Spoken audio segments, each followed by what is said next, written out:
Ever wonder why a spoon heats up when you stir a pot of soup?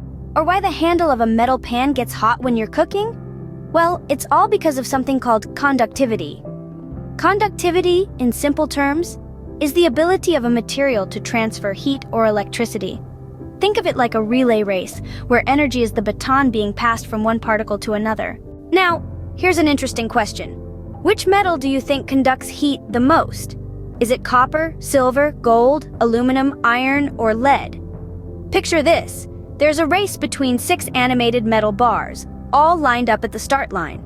As the race begins, each bar starts to heat up at one end.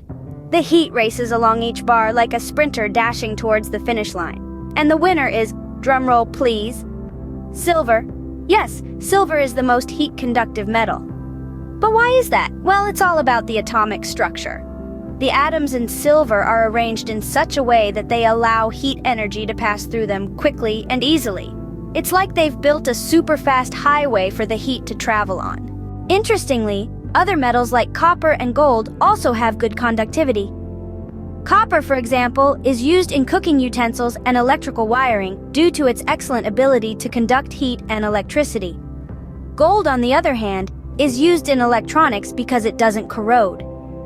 You might wonder, why can't all metals conduct heat? Well, it's because not all metals have the same atomic structure.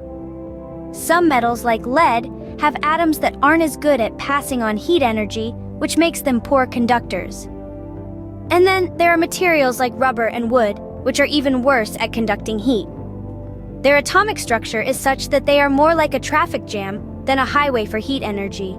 So, to sum up, conductivity is the ability to transfer heat or electricity. It depends on the atomic structure of the material.